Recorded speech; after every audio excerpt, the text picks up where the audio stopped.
दोस्तों नमस्ते प्रणाम। और उम्मीद करता नहीं कि रेवा लोग स्वस्थ और मस्तों में व्यस्त हो खबजान। और हम अपना वीडियो के माध्यम से कहे के चाहता नहीं कि तुम कुईराज के विधायक एजा वर्तमान में रह लेना। अवे ले राती खनिया 8 बजे 10 बजे तो हमने से भेंट ना होला, उनका साइकिल पैदलिया से भेंट ना होला। तो कहे के बात यह बा कि हमने के उनका लगा जाए तक कबू भेंट नहीं क्या होता, मुलाकात नहीं क्या होता।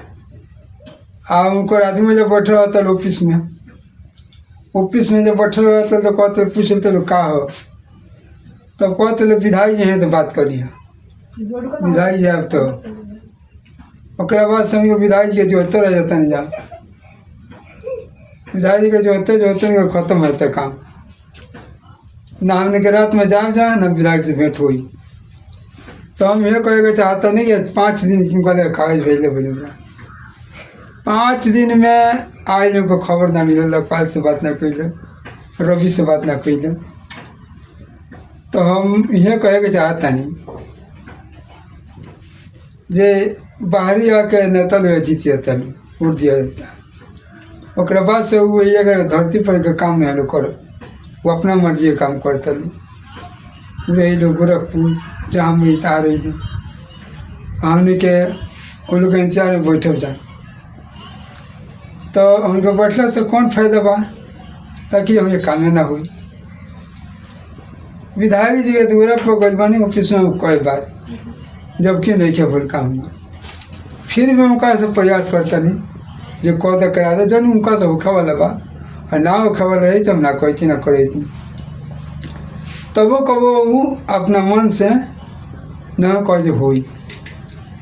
तो ये हम कहे के चाहता नहीं जे हमारे काम करा दी पहले नहीं, तो अब काम खराब होता काहे कहूँ कि हमारा विधानसभा में उगा पड़े ना कराव करे नहीं वो काबू नहीं कहीं हिम्मत तो ना आते उनका लगा क्यों ना चाहिए।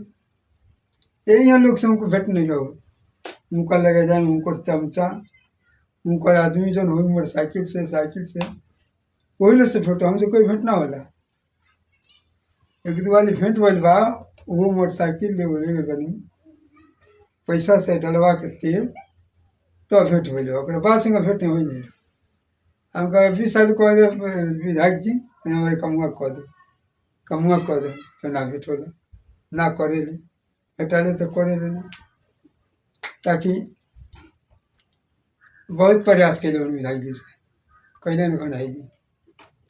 तो दोस्तों हम अगर हमारा वीडियो अच्छा लगे तो लाइक सब्सक्राइब कर जाए, कमेंट कर जाए, ताकि हम वो जाने कि हमारा वीडियो चला था।